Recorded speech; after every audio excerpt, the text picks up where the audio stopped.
नमस्कार मित्रांनो, माझ्या शेळके वकील चॅनलमध्ये तुमचं सहर्ष स्वागत आहे.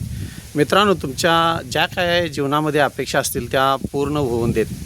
मित्रांनो, कोर्टाची पायरी कुणी चढू नये आणि पोलीस स्टेशनची सुद्धा पायरी कुणी चढू नये, हे जरी जितकं खरं असेल तितकंच मित्रांनो कायद्याची भाषा समजणं हे फार आत्ताच्या काळात गरजेचं आहे. कारण जो व्यक्तीला कायदा समजत नाही त्या व्यक्तीचा गैरफायदा हा समाज घेण्याची जास्त शक्यता असते.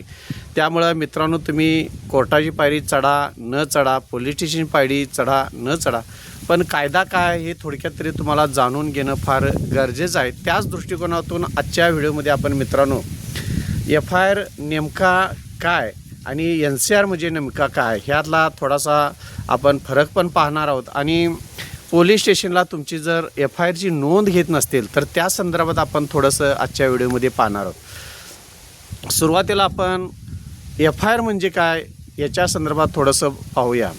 मित्रांनो, FIR हा इंग्लिश शब्द आहे. F म्हणजे फर्स्ट, पहिला आहे. त्यानंतर I म्हणजे इन्फॉर्मेशन म्हणजे माहिती, आणि R म्हणजे रिपोर्ट, जो काय असेल रिपोर्ट.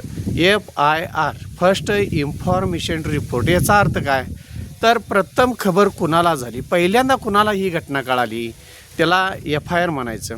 आणि तो FIR पोलीस स्टेशनमध्ये कोणत्या आणि कशा बाबतीत नोंद करून घेतला जातो हे पाहायला लागलो आपण मित्रांनो. समजा एखादी खुनासारखी जर घटना घडलेली असेल किंवा अन्य काही घटना घडलेल्या असेल, एखाद्या स्त्रीची कळ काढलेली असेल किंवा मारामारी झालेला असेल किंवा घरफोडी झाली असेल, तर अशा पद्धतीनं आपण सुरुवातीला काय करतो तर पोलीस स्टेशनला जातो. आणि पोलीस स्टेशनला गेल्यानंतर तिथं आपण तक्रार देत असतो. आणि ही तक्रार देत असताना फार महत्त्वाची गोष्ट आहे.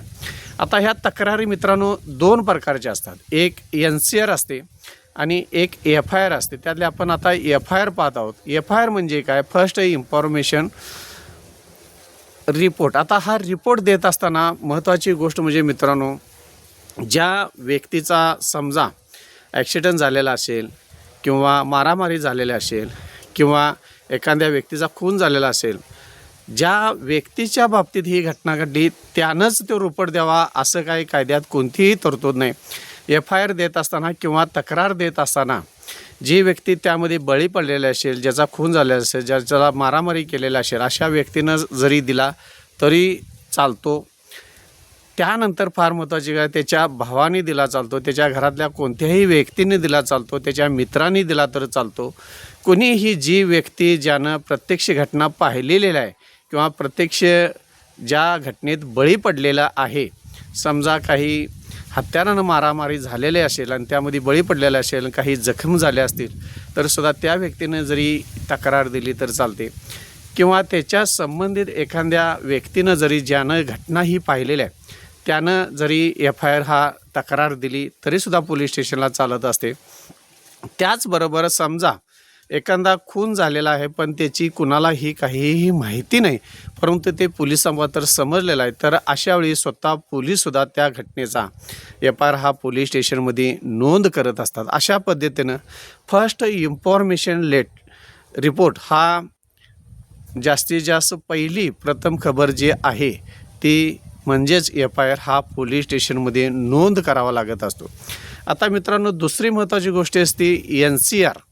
आता NCR म्हणजे काय, नॉन कॉग्निजेबल रिपोर्ट. आता हा महत्त्वाची गोष्ट कोणती आहे, NCR म्हणजे कशासाठी दाखल केला जातं आणि FIR कशासाठी दाखल केला जातो हे पाहूया आपण. मित्रांनो, ज्या गुन्ह्यामध्ये असा काही गुन्हा घडलेला असतो की ज्या गुन्ह्यामुळे असे काही हत्यार वापरलेले असतात की त्यामध्ये जीव जाण्याची शक्यता असते आणि त्या गुन्ह्याची शिक्षा ही 7 वर्षापेक्षा जास्त असते. तुमच्या मित्रांनो लक्षात आलं का बघा, FIR अशा गोष्टींचा नोंद करून घेतला जातो ज्या गुन्ह्यामध्ये 7 वर्षापेक्षा जास्त शिक्षा असते, त्या गोष्टींचा FIR हा नोंद करून घेतला जातो. किंवा FIRमध्ये काही मारामारी झाल्या असेल ज्यामुळं जीव जाण्याची शक्यता असते, साधारण 324 कलम म्हणजे मारामारी वगैरे झालेल्या असते आणि त्यामध्ये असं काही हत्यार वापरलेलं असते की दुसऱ्या व्यक्तीचा जीव जाऊ शकतो. अशा पद्धतीनं जे काही गुन्हे घडलेले असतात त्यामध्ये FIRची नोंद करून घेतली जाते. FIRची नोंद करून घेत असताना महत्त्वाची गोष्ट मित्रांनो, सदर गुन्ह्याची पोलिसांना ही चौकशी करावी लागत असते. सदरचा गुन्हा कुठं घडला, कसा घडला, तिथला पंचनामा असेल किंवा कोणते हत्यारं वापरलीत, त्या संदर्भात कोणकोण व्यक्ती त्यामध्ये सामील होता, कोणकोणते हत्यारं वापरलेत, कोणती वाहनं वापरलीत, असे अनेक गुन्ह्याचे पैलू त्यांना पोलिसांना ह्या FIRच्या केसमध्ये चौकशी करावी लागतात. त्याचप्रमाणे NCR जर मित्रांनो आपण पाहिलं तर NCRमध्ये एखाद्या व्यक्तीनं दुसऱ्या व्यक्तीला जाता जाता किरकोळ कारणावरून एखादं चापट लावली किंवा शिवीगाळ केली तर अशा गोष्टीमध्ये FIR हा नोंद केला जात नाही. किरकोळ केस, चॅप्टर केस किंवा NCR म्हणून नॉन कॉग्निजेबल रिपोर्ट म्हणून नोंद करून घेतली जाते. सदर NCRमध्ये कोणत्याही प्रकारची पोलीस हे चौकशी करण्याच्या भानगडीत जास्तीत जास्त पडत नाहीत. ह्यामध्ये दोन्ही व्यक्तींना समज देऊन सोडण्यात येत असते किंवा नोटीस देऊन त्यांना सोडण्यात असते. हे NCRची बाब असते आणि FIRमध्ये जास्तीत जास्त पोलिसांना ही चौकशी करावी लागत असते.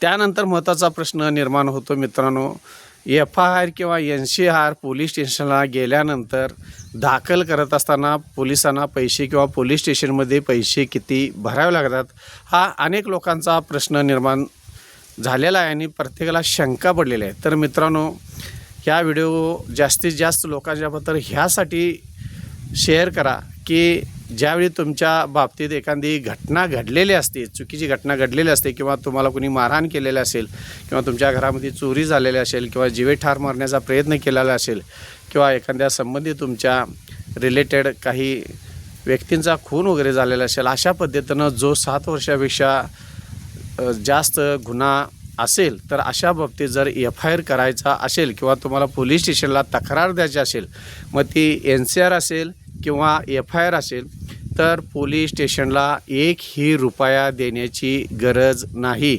सर्वसाधारण लोक काय करतात, आमची केस लवकर घेण्यासाठी, आमचा गुन्हा लवकर नोंद करून घेण्यासाठी विनाकारण पोलिसांना पैसे देत असतात आणि हे दिलेले पैसे मित्रांनो पूर्णपणे भ्रष्टाचार आहे आणि ही पोलिसांनी घेतलेली लाच आहे.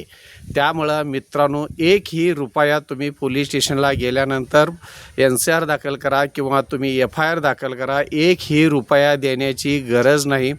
मित्रांनो, जर पोलीस स्टेशनला अशा काही जर तुमचा FIR नोंद करत असताना तुमच्यावर जर अत्याचार झालेला असेल आणि जर पोलीस तक्रार घेत नसतील किंवा NC घेत नसतील, तर मित्रांनो तुमच्याकडं दुसरा पर्याय म्हणजे तुम्ही त्या पोलीस स्टेशनमध्ये जास्त वेळ थांबू नकोसा. तुम्हाला जर 24 तासाच्या आत जर थांबवून घेतलेला असेल पोलीस स्टेशनमध्ये आणि कोणत्याही प्रकारचा जर गुन्हा नोंद करून घेतलेला नसेल, तर मित्रांनो तुम्ही SP ऑफिस म्हणजे सुपरिटेंडंट ऑफ पोलीस जे ऑफिस असतं, प्रत्येक शहरामध्ये एक ऑफिस असतं, त्या शहराच्या ऑफिसमध्ये तुम्ही रितसर लेखी तक्रार द्या आणि त्यानंतर त्या गुन्ह्याची नोंद करून घेतली जाते आणि त्याची पोचपावती मात्र तुम्ही घ्यायला विसरू नका. अशा पद्धतीनं तुम्ही गुन्हा दाखल करू शकता. समजा SP ऑफिसमध्ये सुद्धा तुम्हाला गुन्हा नोंद करून घेण्यासाठी जर तक्रार किंवा हरकत काय अडचण होत असेल, तर मित्रांनो तुम्ही रितसर मेहरबान कोर्टामध्ये, मॅजिस्ट्रेट कोर्टामध्ये तुम्ही तुमच्या गुन्ह्याची तक्रार अर्ज दाखल करून ही दाखल करू शकता. त्यामुळं इथून पुढं लक्षात ठेवा मित्रांनो, पोलीस स्टेशनला गेल्यानंतर तुमचा जर पोलीस कोण अपमान करीत असतील, विनाकारण तुम्हाला जर सर्व्हिस व्यवस्थित देत नसतील, कारण पोलिसांचं कर्तव्य आहे की येणाऱ्या नागरिकाला व्यवस्थित त्यांचे गुन्हे नोंद करून घेणे, योग्य ते पोलीस स्टेशनच्या संदर्भातली संपूर्ण माहिती देणे, तुमच्या ज्या काही तक्रार असेल त्या तक्राराची नोंद करून घ्यावंच लागते असं कायद्यामध्ये तरतूद आहे. त्यामुळे म्हटलं मित्रांनो, तुमची NCR असेल किंवा तुमचा FIR असेल, हा पोलिसांना कायदेशीररित्या नोंद करून घ्यावाच लागत असतो. आणि त्यामध्ये फार महत्त्वाची गोष्ट आहे, जर पोलीस स्टेशनमध्ये पोलिसांनी जर तुमचा FIR किंवा NCR नोंद करून नाही घेतली तर त्यांना फार त्रासदायक गोष्ट होते. त्यांचं उच्च जे अधिकारी असतात, सुपरिटेंडंट ऑफ पोलीस, इथं तुम्ही अवश्य तक्रार करा. त्याचा जबाब हे सुपरिटेंडंट पोलीस स्टेशनला विचारत असतं.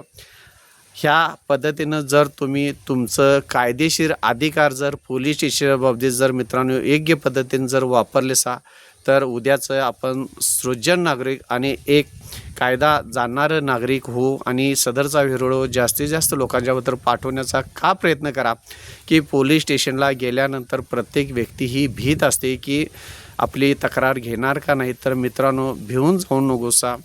कोणत्याही प्रकारची तुमची तक्रार असेल तर तुमचं ह्या भारतीय राज्यघटनेनं तुम्हाला कायदेशीर अधिकार दिल्यात. त्यामध्ये तुमची कोणत्याही प्रकारची तक्रार असू दे किंवा NC असू देत, पोलीस स्टेशननं ठाणे अंमलदार ह्यांनी नोंद करून घेणं हे त्यांचं कर्तव्यच आहे मित्रांनो. त्यामुळं कुठल्याही प्रकारचा 1 रुपया भ्रष्टाचार म्हणून किंवा केस लवकर घ्यावी म्हणून देण्याचा अजिबात प्रयत्न करू नका. आणि पोलीस स्टेशनला FIR नोंदणीसाठी 1 रुपयासुद्धा देण्याची गरज नसते मित्रांनो. माझ्या चॅनलला सबस्क्राईब केले नसेल तर सबस्क्राईब करा. नवीन असाल तरी सबस्क्राईब करा. असेच माझे व्हिडिओ पाहत राहा. धन्यवाद मित्रांनो.